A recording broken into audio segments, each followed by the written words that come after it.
Hello. German Varman या माझ्या YouTube चॅनलच्या या पुढच्या व्हिडिओमध्ये तुमचं स्वागत आहे.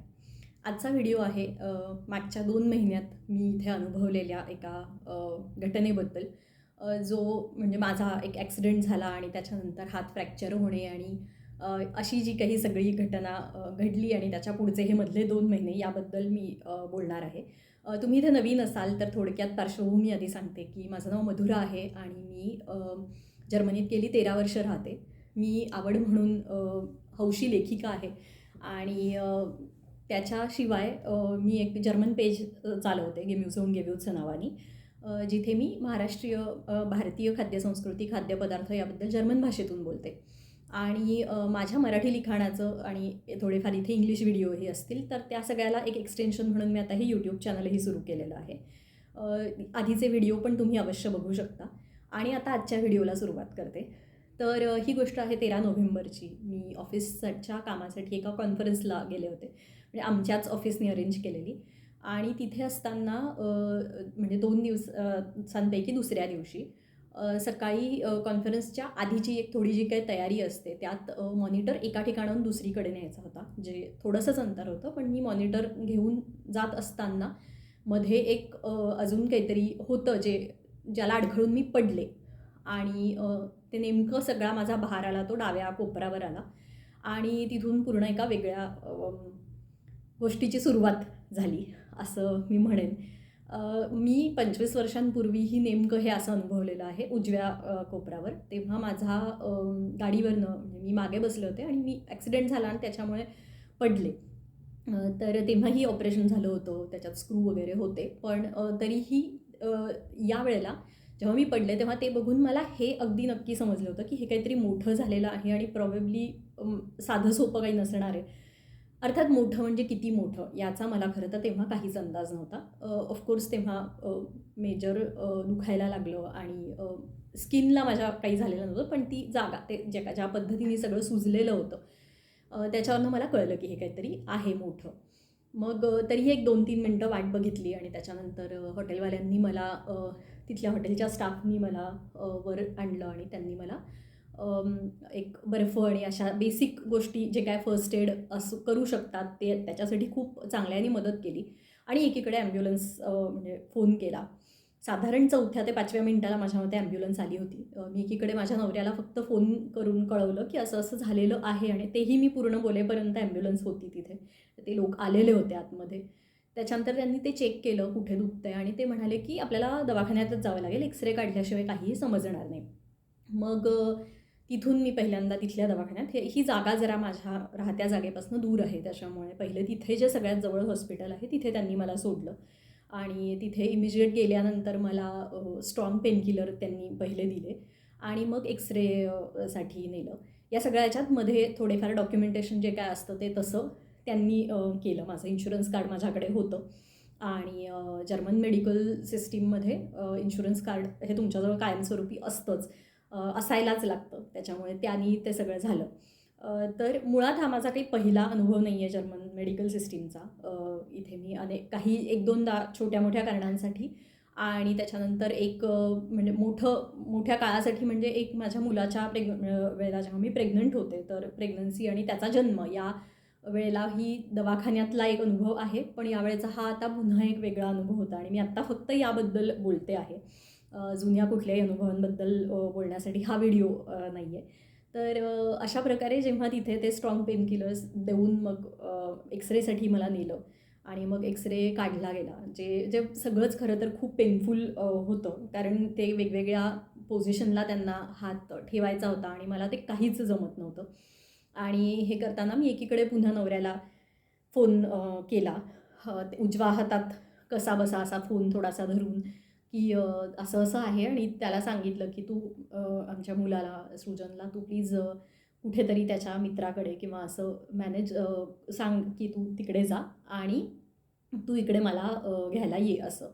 आणि मग पहिलं एक्सरे झाला, मग सी टी स्कॅन झालं, मग त्याच्यासाठी पुन्हा थोडंफार इकडे तिकडे फिरणं झालं आणि त्यांनी मला सांगितलं की आत्ताच आपल्याला ऑपरेशन करावं लागेल, हे बऱ्यापैकी मोठं तुमचं फ्रॅक्चर झालेलं आहे. पण इथल्या सिस्टीममध्ये आर्बाइट्सउनफाल म्हणजे वर्क इन्सिडेंट हा एक प्रकार असतो, कारण मी वर्क प्रिमायसेसमध्ये आणि वर्किंग अवर्समध्ये हे सगळं झालं. त्याच्यामुळे म्हणजे आता हे पुन्हा माझाही हा पहिलाच अनुभव असा आणि त्याच्यामुळे काही वेगळे हॉस्पिटल्स आहेत जिथे या रिलेटेड सगळी कामं होतात कारण ते त्यांची प्रोसेस असते वेगळी. कोणत्या तुमचा इन्शुरन्स ते सगळं हँडल करणार आहे त्या रिलेटेड. तर त्या दृष्टीने जिथे ते सगळं सेट आहे तिथे केव्हाही गेलेलं बरं पडेल अशाने. तर ते होतं पुन्हा दुसऱ्या मोठ्या याच्यात. मग तिथे साधारण तो 1.5 तास गेला असेल आणि त्याच्यानंतर मी नवऱ्यासोबत मग तिकडे पुढे गेले. या दरम्यान म्हणजे पेन होतंच, फक्त ते तेवढ्या त्या पेन किलर्समुळे थोडंसं कमी जरी झालेलं होतं आणि मुख्य म्हणजे तेव्हा खरं तर डोक्यात सगळ्या चिंता होत्या की काय नेमकं आहे. कारण त्यांनी एवढं सांगितलं होतं की हे फ्रॅक्चर बऱ्यापैकी मोठं आहे. मग आम्ही दुसऱ्या दवाखान्यात गेलो. मग तिथे पुन्हा पहिलं रजिस्टर म्हणजे एक तुमचं तिथे पहिल्या डेस्कवर जाऊन सगळं सांगणे आणि तिथून पुढे. तर आधीच्या हॉस्पिटलवाल्यांनी तिथे फोन करून ठेवला होता त्यामुळे त्यांच्याकडे एक थोडी इन्फो आलेली होती. पण तरीही त्यांना पुन्हा सी टी स्कॅन आणि एक्सरे त्यांच्या पुन्हा पद्धतीने करायचा होता. या सगळ्याच्यात त्यांनी मला नंतर एक प्लास्टर नाही म्हणता येणार पण एक थोडं जाड असं एक हे लावून दिलं होतं की प्लास्टरचा थोडासा एक वेगळा फॉर्म म्हणता येईल की जे सहज काढू पण शकतो असं. ते त्यांनी मला लावून दिलं होतं. पण मग त्या दुसऱ्या हॉस्पिटलमध्ये पुन्हा हे सगळं झालं आणि त्याच्यानंतर आम्ही साधारण पुन्हा तिथली ती सगळी प्रोसेस त्याच्यात जरा वेळ जास्त गेला आणि मग त्यांनी सांगितलं की हे ऑपरेशन अजून 3-4 दिवसांनी करावं लागेल, आत्ता नाही करू शकत कारण हे खूप मोठं ऑपरेशन आहे, आम्हाला आमची तशी टीम लागेल. आणि त्या क्षणी मला ज्या प्रकारच्या वेदना होत होत्या त्याच्यामुळे मला असं झालं होतं की असं कसं शक्य आहे, इतकं कसं थांबायचं.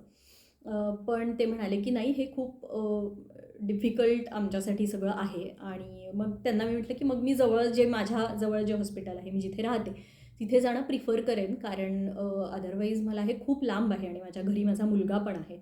तर त्याच्यामुळे मग आम्ही आलो आमच्या इथल्या जवळच्या एका हॉस्पिटलमध्ये. या सगळ्यात जवळपास सगळा दिवस गेला होता. मग हे सगळं करून रात्री एका तिथे गेलो आणि मग तिथून दुसऱ्या दिवशी अर्थात त्यांनी हेच सांगितलं की आम्ही इमिजिएट करणार नाही. पण त्यांनी दुसऱ्या दिवशी पुन्हा प्री ऑपरेशन चेक्ससाठी मला अपॉइंटमेंट्स दिल्या आणि ती पहिली एक स्टेप झाली आणि त्यांनी मला प्लास्टर पुन्हा जरा स्ट्रॉंग पेनकिलर्स पुन्हा दिले आणि एक प्लास्टर पुन्हा घालून दिलं आणि 4 दिवसानंतर ऑपरेशन होईल असं साधारण सांगितलं. मग आम्ही पुन्हा दुसऱ्या दिवशी त्या हॉस्पिटलला गेलो. तिथे ते प्री ऑपरेटिव्ह सगळे चेक्स झाले, ब्लड वर्क वगैरे आणि तेव्हा मग त्या डॉक्टरांनी सगळं पाहिलं आणि त्यांनी पुन्हा सांगितलं की काय ऑपरेशन कशा पद्धतीने होणार आहे, काय आहे वगैरे. आणि तेव्हा मला तिथे असं सांगण्यात आलं की साधारण 1 ते 10च्या स्केलवर तुमचं 10 या स्केलवर म्हणजे डिफिकल्टी लेवल 10 असं नेमकं फ्रॅक्चर झालेलं आहे. त्याच्यामुळे आम्हाला आमची खरंच बेस्ट टीम सोबत असावी लागणार आहे आणि आम्ही म्हणजे त्यांनी एक दिलासाही दिला की आम्ही हे करू, पण तरीही भीती होती आणि त्याच्यानंतर म्हणजे हात पूर्ण पुढचे 4-5 दिवस ती वाट बघणे हेही अवघड होतं. पण आम्ही घरी आलो आणि तिथे मग त्याच्यानंतर माझी आई थँकफुली तिच्याकडे विजा होता आणि ती लगेच येऊ शकली आणि इथल्या थंडीचा तिला त्रास होऊ नये असं मला वाटत होतं, पण तरी इलाज नव्हता कारण हॉस्पिटल आणि हे सगळं एकत्र बघण्यासाठी बरं पडलं असतं जर आई एक घरात असेल, कारण ती अनेक वर्ष झाली इथे येते आहे. त्यामुळे स्वयंपाकघर आणि एकूणच घरातलं सगळंच तिने एखादी सांभाळून ती घेऊ शकेल हे माहिती होतं आणि बाकी म्हणजे मग येणं जाणं दवाखान्यात वगैरे हे माझा नवरा करू शकेल. हे सगळं झाल्यानंतर मग 5-6 दिवसांनी ऑपरेशन झालं. तर ते पहिले 5-6 दिवस ते खूप वाटले. पण नंतर एक जिथे माझं ऑपरेशन झालं ती जागा खूप वेल नोन आहे ऑर्थोपेडिक सगळ्या ऑपरेशन्ससाठी. त्याच्यामुळे तो एक त्यातल्या त्यात दिलासा होता. मी ओव्हरऑल स्वतः बऱ्यापैकी पॉझिटिव्ह राहणारी आहे आणि त्याच्यामुळे हे मला सगळं कळत म्हणजे मी अर्थातच असे अनेक क्षण आले जेव्हा मला खूप भीती वाटली, असेही क्षण आले जेव्हा मला फार त्रास झाला, पण तरीही माझ्या मते मी मॅक्सिमम वेळेला तो पॉझिटिव्ह अप्रोच ठेवण्याचा प्रयत्न केला की नाही जे काय आहे आपण कुठेतरी डॉक्टरांवर विश्वास ठेवू आणि हे होईल असं. पण तर मग त्याच्यानंतर ऑपरेशन झालं आणि 5 दिवस मी हॉस्पिटलमध्ये होते आणि त्याच्यानंतर मी घरी आले आणि आता आज माझ्या ऑपरेशनला एक्झॅक्ट 2 महिने झाले. तर आता मी हॉस्पिटलमधलं जर एकूण हे पाहिलं तर मी तिथे रात्री कुणालाच राहायला अलाउड नव्हतं माझ्यासोबत आणि माझी खोली अशी होती की जिथे 2 किंवा 3 पेशंटही राहू शकतात. थँकफुली मला पहिले 1-2 दिवस फार कुणी तिथे नव्हतं माझ्या खोलीत आणि ऑपरेशनच्या आधी 1-2-3 तास आम्ही सकाळीच गेलो होतो आणि मग नंतर ऑपरेशनसाठी नेलं गेलं आणि ऑपरेशन जवळपास 5 तासांचं ऑपरेशन झालं आणि त्याच्यानंतर मग पुन्हा पूर्ण ॲनेस्थेशियानंतर नॉर्मली येईपर्यंत मी तिथे होते आणि मग मला त्यांनी रूममध्ये आणलं. त्याच्यानंतर मग ते टिपिकल हॉस्पिटल रूममध्ये जसं असतं की हे एक इमर्जन्सी बटन, त्याच्यातनी मी केव्हाही त्यांना बोलवू शकत होते, पण रात्री नवऱ्याला पण माझ्या राहायला अलाउड नव्हतं. आणि मग मला रोज हॉस्पिटलमध्ये औषधं ते लोकं आणून द्यायचे. सकाळी ब्रेकफास्ट मी तिथलाच घ्यायचे आणि जेवणही मी तिथलं शक्यतो दुपारचं करायचे. गंमत अशी आहे की जर्मनीत रात्रीचं जे जेवण येतं ते फारच आपल्यासाठी खूपच वेगळं आणि त्यातून आजारी असताना तर फारच अवघड अशा पद्धतीचं असतं की जे फक्त ब्रेड आणि चीज असं, त्यातनं व्हेजिटेरियन ऑप्शन तर अगदीच, पण ओव्हरऑलच म्हणजे डिनरसाठी आपल्या भारतीय मानसिकतेला फार वेगळं असणारं ते जेवण असतं.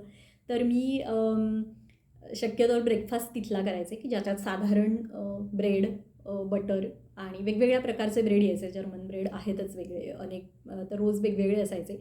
त्याच्यासोबत बटर असायचं, कधी चीज असायचं, एखादं काहीतरी जॅम वगैरे आणि चहा कॉफी विचारलं जायचं. चहा म्हणजे तो काढा चहा जो असा असतो तो, म्हणजे आपला इंडियन चहा नाही तर वेगळा, आणि किंवा कॉफी असे हे ऑप्शन मला विचारले जायचे. आणि औषधं ते मला रोज आणून द्यायचे. पूर्ण स्पॉन्जिंग क्लिनिंग करून देण्यासाठी पहिल्या दिवशी ते लोकं आले, दुसऱ्याही दिवशी ते येत होते. त्याच्यामुळे ॲज सच माझ्यासोबत त्यावेळेला जरी कुणी नसलं तरी तसा प्रॉब्लेम येत नव्हता आणि घरी माझी आई सांभाळत होती आणि बाकी नवरा बघत होता. तर त्याच्यामुळे असे ते 5 दिवस होते. या दरम्यान मला पुन्हा काही चांगले लोक तिथे म्हणजे ॲज सोबत राहणारे जे पेशंट आहेत त्याच्यातही काही चांगले आणि एखादा जरा वेगळा अनुभव पण आला. पण ओव्हरऑल जो काही माझा या मेडिकल याच्याबद्दलचा अनुभव होता तो मात्र खरंच खूप चांगला होता. म्हणजे अगदी 5 मिनिटात ॲम्ब्युलन्स येण्यापासून तर पुढे वेळ लागला. ते पहिले 5 दिवस अवघड होते, पण ते आवश्यकही होते असंही जाणवतं, कारण ती सूज पूर्ण कमी होणंही, जरा पूर्ण नाहीच थोडी कमी होणं आवश्यक होतं. आणि एकदा तिथे गेल्यानंतर बऱ्याच गोष्टी पूर्णपणे त्यांच्याकडून व्यवस्थित केल्या गेल्या. तो एक फरक आहे की इथे शक्यतोवर तुम्ही औषधं कुठून तरी आणून द्या एखाद्या दुकानातनं वगैरे, हे इथे होत नाही. इथे औषधं त्या 5ही दिवसांची पूर्ण रोज त्या वेळेला जेवणाच्या वेळेला माझ्यापर्यंत यायची. मला जास्तीच्या पेनकिलर लागल्या तर त्याही ते आणून ठेवायचे. रात्री त्यांचे लोकं 24 तास जे कुणी आहेत ते सगळं बघायला यायचे. जे काय इंजेक्शन वगैरे होते एक्स्ट्राचे तेही बघायला यायचे. तर असे ते सगळे हॉस्पिटलचे 6 दिवस झाले आणि हॉस्पिटलमध्ये दुसऱ्या दिवशी म्हणजे माझं ऑपरेशन झाल्यानंतर दुसऱ्या दिवशी फिजिओथेरपी टीम आलेली होती, ज्यांनी मला बेसिक फिजिओथेरपी माझ्याकडनं करून घेतली. जे अवघड होतं, पण त्यांनी इमिजिएट सुरुवात केली आणि डॉक्टर सकाळी राऊंडला येऊन गेले. लगेच एक पुढच्या सगळ्या गोष्टी झाल्या. त्यांनी मला इथे प्लास्टर घातलं नव्हतं, हे माझ्यामध्ये खूप वेगळं होतं की आपल्याला प्लास्टरची सवय, पण इथे प्लास्टर नव्हतं. एक प्लास्टरची पट्टी होती. साधारण 29 टाके होते माझ्या जखमेचे, जे साधारण आता एवढे दिसत नाहीत व्हिडिओत, किती दिसतील माहीत नाही, पण एकूण 29 टाके होते. सो हे मोठं ऑपरेशन होतं आणि आता त्याच्यात प्लेट्स आहेत, भरपूर स्क्रू आहेत. सो मेटल बऱ्याच प्रमाणात आहे आणि थोडंसं एक सिरॅमिकचा कुठेतरी जोड दिलेला आहे आणि असं ते मोठं ऑपरेशन झालेलं आहे. आणि त्याच्यानंतर मग इमिजिएट मी जिथे राहते तिथे फिजिओथेरपी सेंटरमध्ये अपॉइंटमेंट विचारल्या आणि त्याही मिळाल्या. तर आत्तापर्यंतचा एक अनुभव असा होता जर्मनीत की अपॉइंटमेंट्स अजिबात लवकर मिळत नाहीत असा. अर्थात हा कॉमन नाही, मला काही वेळेला अतिशय चांगल्या अपॉइंटमेंट मिळाल्या आहेत, पण कधीकधी वेळ लागतो असंही पाहिलेलं आहे. पण या निदान पूर्ण सगळ्या प्रोसेसमध्ये जेव्हा की हे काहीतरी खूप मेजर होतं, सर्जरी होती आणि इमर्जन्सीमधून सगळं जे काय सुरू झालं, तिथे मला एकदाही कोणत्याही अपॉइंटमेंटसाठी बाकी वेळ लागला नाही, ही मी गोष्ट आवर्जून सांगू शकते. आणि या सगळ्यानंतर मग पूर्ण जे काय झालं, मग 5 दिवसांनी आम्ही घरी आलो आणि हे 5 दिवस असंच होतं की तिथे मी म्हटलं तसं की ओव्हरऑल ते बऱ्यापैकी चांगली काळजी घेत होते. तिथे आपलं फूड म्हणजे मग मी आई माझी डबा पाठवायची, जो मी आई किंवा काही मित्रमैत्रिणी, अर्थातच त्यांची इथे खूप मदत असते. ज्या म्हणजे जे विशेष आहे की वेगवेगळे जण मला भेटायला येत होते हॉस्पिटलमध्ये, जेणेकरून बरं वाटतं, किंवा डबे घेऊन येत होते. आणि त्या सगळ्यातून मग 5 दिवसांनी आम्ही घरी आलो आणि लगेच मग त्याच्यानंतरही दुसऱ्या दिवशी म्हणजे फिजिओथेरपी टीम रोज माझ्या इथे येत होती हॉस्पिटलमध्ये. आणि नंतरही इथे आता माझ्या घराच्या जवळ मी फिजिओथेरपीला जायला लागले. सुरुवातीला फिजिओथेरपी आणि थोडा एक मसाज, कारण सूज खूप होती हातावर, तर तो लिम्फ ड्रेनेज ज्याला म्हटलं जातं, तर ते त्याच्यासाठी म्हणून. आणि आता हे सगळं होऊन 1.5 महिना झाला, अजूनही फिजिओथेरपी सुरू आहे. प्रोग्रेस म्हटली तर आता मला छोट्या छोट्या कुठेतरी जरी काही करता येत असलं तरी अनेक गोष्टी अशा आहेत ज्या मला अजूनही जमत नाहीत. तर 3 आठवड्यानंतर माझी आई परत गेली आणि मग यामधल्या सगळ्याच्यात नवरा माझा, म्हणजे आई असताना आई होतीच आणि बाकी सगळं नंतरही माझा नवरा करतो. स्वयंपाक आजही करतो. तर ही एक गोष्ट पुन्हा अशी आहे की भारताबाहेर तर माझ्या मते ही जास्त गरज आहे. खरं इन जनरलच पुरुषांनाही स्वयंपाक यायला हवा अडीअडचणीला केव्हाही. पण भारताबाहेर जेव्हा माझा नवरा एकटा राहत होता तेव्हाही तो करायचा. आणि एरवी आत्ता त्याची जी काही स्वयंपाकघरात मदत असते ती थोडी सेकंडरी स्वरूपाची असते, मी प्रायमरी असते. पण आता पुन्हा या ॲक्सिडेंटच्या दरम्यान असं झालं की तो पूर्ण प्रायमरी भूमिकेत गेला आहे आणि तो पोळ्यांपासून सगळं करू शकतो.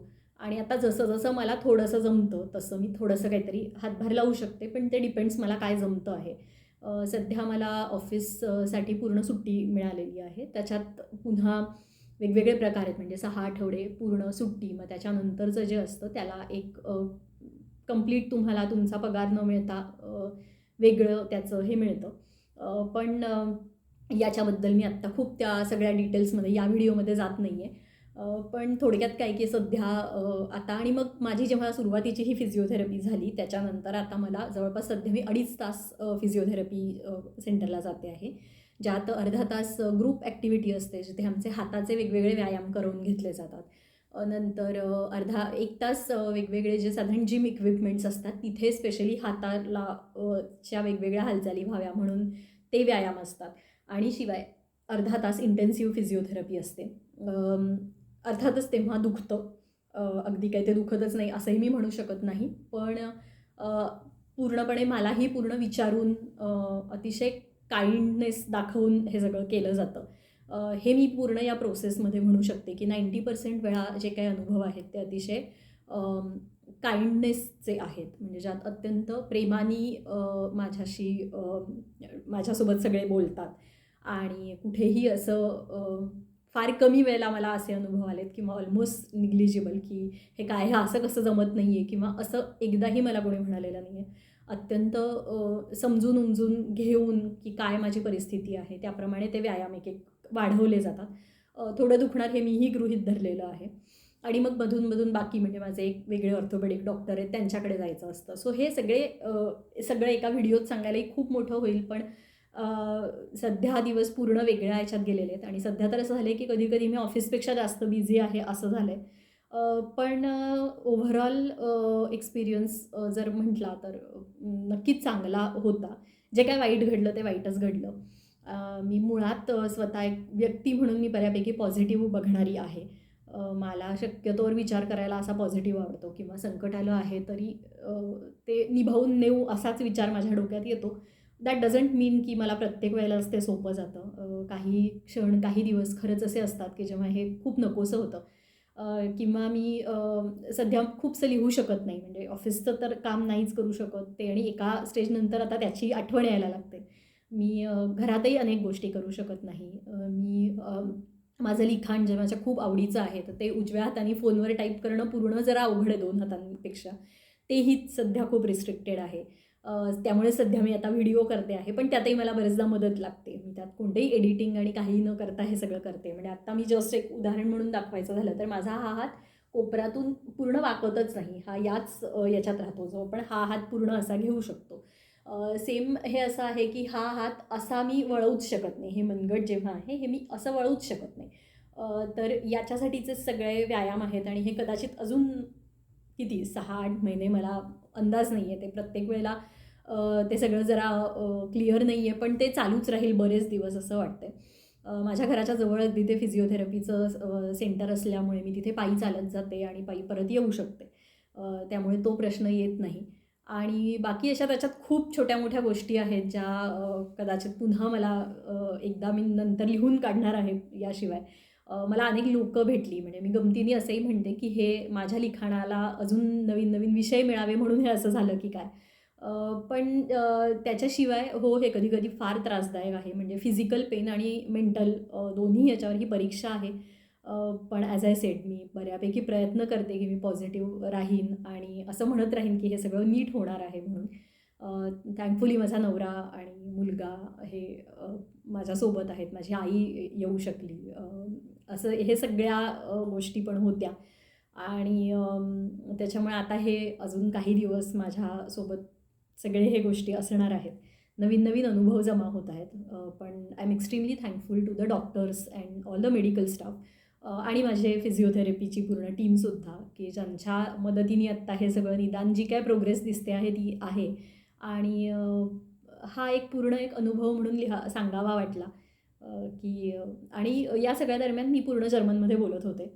म्हणजे अगदी जेव्हा मला ऑपरेशनला नेलं गेलं त्याच्यानंतर त्यांनी माझ्या नवऱ्याला विचारलं की तिला जर्मन येतं का?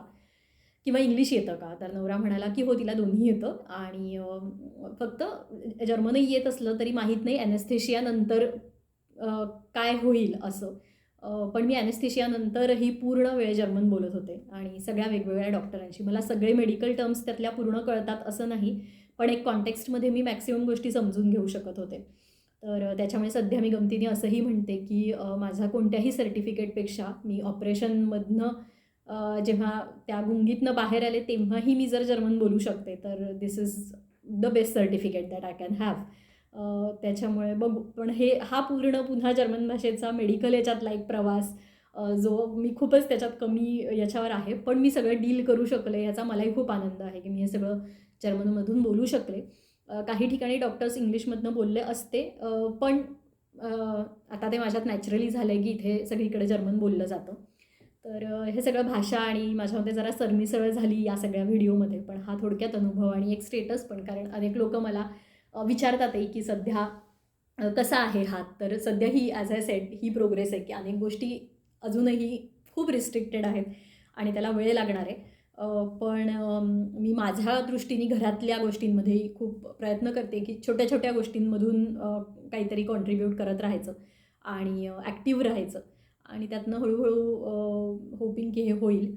माझं जर्मन पेज जे आहे त्याच्यावर ॲक्च्युली जस्ट फॉलोअर्स वाढायला जेव्हा सुरुवात झाली होती, अगदी त्या दुसऱ्या आठवड्यात वगैरे हे सगळं माझं झालेलं आहे. त्याही एका गोष्टीचं मला फार वाईट वाटतं की जे 3 वर्षांच्या मेहनतीचं माझं जे फळ मला तिथे मिळत होतं ते आत्ता सगळं जरा हे झालं आहे.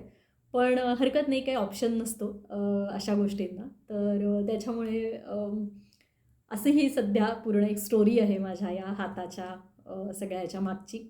पुन्हा कधीतरी जर्मन मेडिकल सिस्टीमचे बाकीही अनुभव मी शेअर करेन, पण यावेळेला तर मी डेफिनेटली म्हणेन की आय एम एक्स्ट्रीमली थँकफुल आणि ग्रेटफुल की मला खूप चांगली मदत मिळाली आणि अशीच ती मिळत राहावी लागेल बरेच दिवस, तेव्हा ते पूर्ण माझं हळूहळू बरं होईल अशी आशा तरी निदान मला आहे. थँक्यू तुम्ही हे सगळं बघितल्याबद्दल, ऐकल्याबद्दल. तुमच्या काही कमेंट्स असतील तर मला अवश्य सांगा. व्हिडिओला लाईक करा, शेअर करा, सबस्क्राईब करा आणि लवकरच नवीन व्हिडिओ घेऊन येईलच. थँक्यू.